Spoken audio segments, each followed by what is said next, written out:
بسم اللہ الرحمن الرحیم۔ السلام علیکم۔ آدم علیہ السلام کے بعد اس روئے زمین پر بہت ساری قومیں آباد ہوئیں اور بہت ساری قومیں مختلف قسم کے گناہوں کے اندر مبتلا ہونے کی وجہ سے ہلاک کر دی گئیں، لیکن انہی قوموں میں سے ایک قوم ایسی بھی گزری ہے کہ جنہوں نے اس روئے زمین پر سب سے زیادہ بدترین گناہ کو ایجاد کیا، اور یہ قوم دنیا کی سب سے بدترین قوم تھی۔ یہ قوم ایسی ہے کہ انہوں نے سرزمین پر سب سے پہلے ایسے گناہ کو ایجاد کیا کہ اس قوم سے پہلے اس روئے زمین پر کوئی بھی اس گناہ کے اندر مبتلا نہیں تھا۔ عزیز دوستو، یہ قوم کون سی تھی اور ایسا کون سا گناہ کرتی تھی جس کی وجہ سے اس کو دنیا کی سب سے بدترین قوم کہا جاتا ہے؟ اور وہ دنیا کا بدترین گناہ کون سا تھا؟ یہ لوگ کیا کرتے تھے اور یہ لوگ اس گناہ کے اندر کس طرح مبتلا ہوئے؟ اور اس دنیا کے اندر سب سے پہلے ہم جنس پرستی کس نے کی اور ہم جنس پرستی کی ابتدا کیسے ہوئی؟ اور پھر جب یہ قوم اس گناہ سے باز نہ آئی تو پھر اللہ تعالیٰ نے اس قوم پر کس قدر دردناک عذاب نازل فرمایا اور اس قوم کو کس طرح عبرت کا نشان بنایا اور اس قوم کے نافرمان لوگوں کو کس طرح صفحہ ہستی سے مٹا دیا۔ عزیز دوستو، اس ایمان افروز اور عبرت ناک ویڈیو کو دیکھنے کے لیے آپ سے ہماری گزارش ہے کہ ہماری ویڈیو کو اینڈ تک ضرور دیکھیے گا۔ اللہ تبارک و تعالیٰ کے ایک برگزیدہ نبی جن کا نام حضرت لوط علیہ السلام ہے، حضرت لوط علیہ السلام کی قوم وہ واحد قوم تھی جو دنیا کی بدترین فحش قوم تھی۔ یہ قوم اتنی گھٹیا تھی کہ اس قوم کے مرد عورتوں کو چھوڑ کر مردوں کے ساتھ اپنی خواہشات کو پورا کیا کرتے تھے اور مردوں کے ساتھ ہم جنس پرستی کیا کرتے تھے۔ یہ قوم آج سے ہزاروں سال پہلے شہر سدوم کے اندر آباد تھی اور یہ حضرت لوط علیہ السلام کی امت تھی۔ اب یہ قوم اس بدفعلی کے اندر مبتلا ہو گئی تو اللہ تعالیٰ نے ان کی ہدایت کے لیے حضرت لوط علیہ السلام کو مبعوث فرمایا۔ حضرت لوط علیہ السلام حضرت ابراہیم علیہ السلام کے بھتیجے ہیں اور اللہ تبارک و تعالیٰ نے ان کو اس منصب نبوت پر فائز فرمایا۔ حضرت لوط علیہ السلام کے والد کا انتقال بچپن میں ہی ہو گیا تھا، لہٰذا اس وجہ سے حضرت ابراہیم علیہ السلام نے حضرت لوط علیہ السلام کو بچپن سے ہی پالا تھا۔ حضرت لوط علیہ السلام نے اپنا بچپن حضرت ابراہیم علیہ السلام کے ساتھ گزارا۔ حضرت ابراہیم علیہ السلام نے جب ہجرت کی ملک شام کی طرف آ گئے اور ملک شام میں آنے کے بعد حضرت لوط علیہ السلام اللہ تبارک و تعالیٰ کے برگزیدہ نبی حضرت ابراہیم علیہ السلام کی خدمت میں مصروف ہو گئے۔ حضرت ابراہیم علیہ السلام حضرت لوط علیہ السلام کی خدمت سے بہت خوش تھے۔ انہوں نے اللہ تبارک و تعالیٰ سے یہ دعا کی کہ اے اللہ، حضرت لوط علیہ السلام کو نبوت سے نواز۔ تو اللہ تعالیٰ نے حضرت ابراہیم علیہ السلام کی خدمت اور ان کی دعا کے صدقے حضرت لوط علیہ السلام کو منصب نبوت پر فائز فرمایا۔ عزیز دوستو، حضرت لوط علیہ السلام اس قوم کی طرف بھیجے گئے جو دنیا کا بدترین گناہ کرتے تھے۔ اس قوم کے مرد مردوں کے ساتھ بدفعلی کیا کرتے تھے اور اس قوم کی عورتیں عورتوں کے ساتھ بدفعلی کیا کرتی تھیں۔ یہ لوگ اپنی نفسانی خواہشات کو پورا کرنے کے لیے عورتوں کو چھوڑ کر مردوں کے پاس جایا کرتے تھے اور ان کے ساتھ بدفعلی کیا کرتے تھے۔ یہاں سوال یہ پیدا ہوتا ہے کہ اس قوم کو اس گناہ کے اندر کس نے مبتلا کیا اور اس قوم کو اس بدفعلی کی طرف لانے والا کون تھا؟ اس کے متعلق روایتوں میں آتا ہے کہ جس شہر کے اندر یہ قوم رہتی تھی اس شہر کو شہر سدوم کہا جاتا تھا۔ شہر سدوم پر اللہ تبارک و تعالیٰ کا خاص فضل و کرم تھا۔ شہر سدوم میں اللہ تعالیٰ کی ہر طرح کی نعمتیں موجود تھیں۔ ہر طرف سے سرسبزہ و شاداب باغات، کھیت و کھلیان، یہ علاقہ اتنا خوشحال تھا کہ اس علاقے میں پھلوں اور اناج کی بے شمار پیداوار ہوا کرتی تھی۔ چونکہ یہ علاقہ ہر لحاظ سے خوشحال تھا، یہی وجہ تھی کہ شہر سدوم کے ارد گرد کے رہنے والے لوگ اپنی زندگی کی اشیائے ضرورت کو لینے کے لیے شہر سدوم آیا کرتے تھے۔ اس دور میں اگر کسی شخص کو کسی چیز کی ضرورت ہوتی تو وہ شہر سدوم کا ہی رخ کرتا تھا، لیکن شہر سدوم کے رہنے والے لوگ یہ بات بالکل بھی پسند نہیں کرتے تھے۔ ان کا کہنا یہ تھا کہ شہر سدوم میں پیدا ہونے والے اناج اور پھلوں پر صرف انہی کا ہی حق ہے۔ اس لیے قوم لوط اپنے آس پاس کے علاقوں میں آنے والے لوگوں سے بہت تنگ تھی۔ ایک دن قوم لوط کے کچھ افراد اسی بات پر جھگڑا کر رہے تھے کہ شیطان ان کے پاس ایک بوڑھے آدمی کی صورت میں آیا۔ ان لوگوں سے کہنے لگا، اگر تم لوگ ان مسافروں سے اپنی جان چھڑانا چاہتے ہو تو تم لوگوں کو میری بات ماننی پڑے گی اور جو میں تمہیں کہوں گا وہ تم لوگوں کو کرنا پڑے گا، اس سے تم ان مسافروں سے جان چھڑوا سکتے ہو۔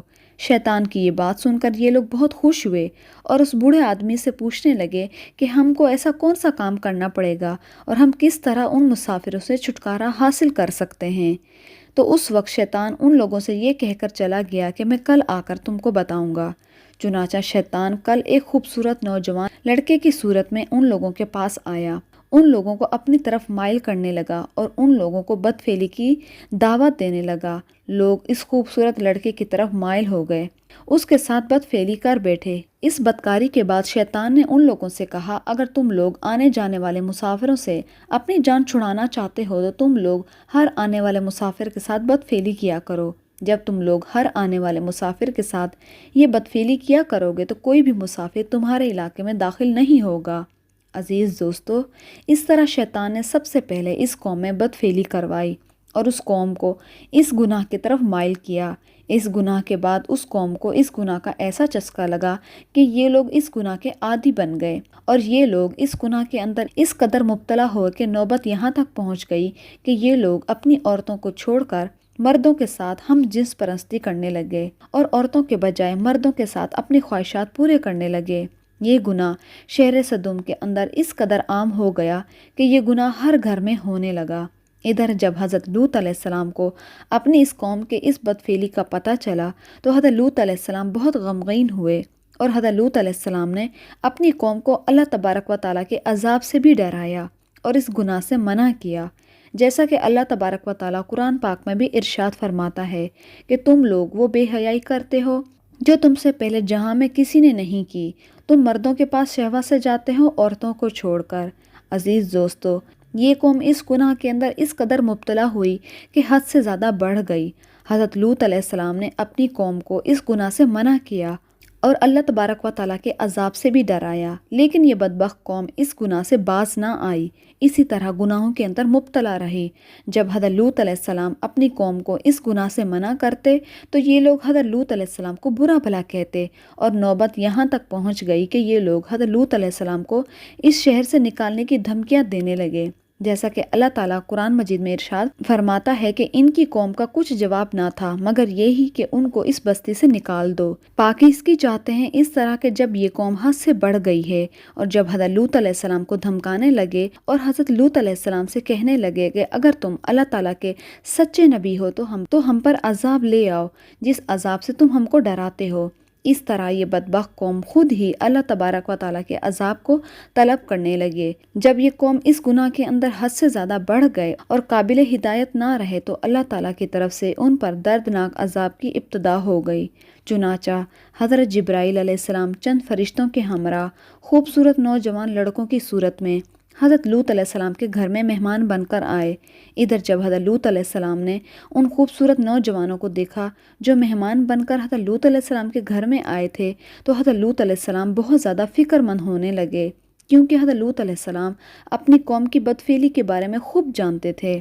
چنانچہ حضرت لوط علیہ السلام کی بیوی جو حقیقت میں منافق تھی، جب اس نے خوبصورت نوجوانوں کو دیکھا تو وہ چپکے سے شہر سدوم کے لوگوں کے پاس چلی گئی اور شہر سدوم کے لوگوں کو ان خوبصورت نوجوانوں کے بارے میں بتانے لگی۔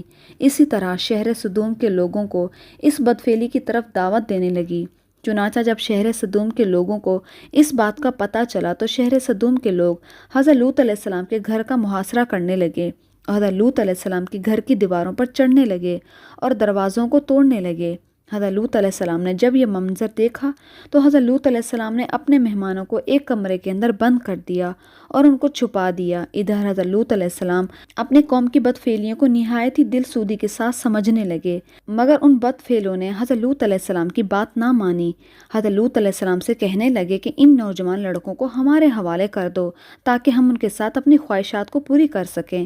اپنی قوم کی بدفعلیوں کی یہ بات سن کر حضرت لوط علیہ السلام بہت غمگین ہوئے۔ یہ تمام تر معاملات وہ خوبصورت نوجوان بھی دیکھ رہے تھے جو کہ حقیقت میں اللہ تعالیٰ کی طرف سے بھیجے ہوئے فرشتے تھے جو اس قوم پر اللہ تبارک و تعالیٰ کا عذاب لے کر اترے تھے۔ تو چنانچہ اسی دوران حضرت جبرائیل علیہ السلام آگے بڑھے اور حضرت لوط علیہ السلام سے فرمانے لگے، اے نبی اللہ، آپ پریشان نہ ہوں، ہم اللہ تعالیٰ کی طرف سے بھیجے ہوئے فرشتے ہیں جو اس قوم پر اللہ تبارک و تعالیٰ کا دردناک عذاب لے کر نازل ہوئے ہیں۔ اس وقت رات کا وقت تھا۔ حضرت جبرائیل علیہ السلام حضرت لوط علیہ السلام سے فرمانے لگے کہ آپ مومنین کو لے کر اور اپنے اہل و عیال کو لے کر راتوں رات اس بستی سے روانہ ہو جائیں، اور خبردار کوئی بھی شخص پیچھے مڑ کر نہ دیکھے۔ جو کوئی بھی پیچھے مڑ کر ان بستی والوں کی طرف دیکھے گا وہ بھی اللہ تعالیٰ کی طرف سے اس عذاب کے اندر مبتلا ہو جائے گا۔ چنانچہ حضرت لوط علیہ السلام اپنے گھر والوں کو اور مومنین کو لے کر اس بستی سے روانہ ہوئے۔ ادھر جبرائیل علیہ السلام اس شہر کے 5 بستیوں کو اپنے پروں پر لے کر آسمان کی طرف بلند ہوئے، اور کچھ اوپر جا کر ان 5 بستیوں کو زمین پر الٹ دیا، اور اس کے بعد اللہ تبارک و تعالیٰ نے ان قوم پر پتھروں اور آگ کی بارش برسا دی۔ اس طرح اللہ تبارک و تعالیٰ نے ان کو دردناک عذاب کے اندر مبتلا کر دیا، کیونکہ قوم لوط بدفعلی کرتے تھے، جس کی وجہ سے وہ ہلاک ہونے لگے، اور اللہ تعالیٰ کے اس دردناک عذاب نے شہر سدوم کے لوگوں کو تہس نہس کر دیا۔ اسی دوران جب اللہ تعالیٰ کا عذاب شہر سدوم پر نازل ہو رہا تھا تو حضرت لوط علیہ السلام کی بیوی، جو کہ حقیقت میں منافق تھی اور قوم لوط کے لوگوں کے ساتھ محبت کرنے والی تھی، اس نے پیچھے مڑ کر دیکھا تو وہ بھی اللہ تعالیٰ کے عذاب کے مستحق ہوئی، اور وہ ایک پتھر اور مجسمے میں تبدیل ہو گئی۔ عزیز دوستو، اس طرح دنیا کے اندر شیطان نے سب سے پہلے بدفعلی کروائی۔ اس طرح دنیا کے اندر ہم جنس پرستی کی ابتدا ہوئی۔ اسی طرح اللہ تبارک و تعالیٰ نے شہر سدوم کے بدکار اور بدفعلوں کو ہلاک کیا، اس قوم پر اپنا دردناک عذاب فرمایا، اور اس قوم کے بدکار لوگوں کو صفحۂ ہستی سے مٹا دیا۔ اللہ تعالیٰ سے دعا ہے کہ اللہ تعالیٰ ہمیں ہر برے فعل اور ہر برے گناہوں سے بچنے کی توفیق عطا فرمائے۔ آمین یا رب العالمین۔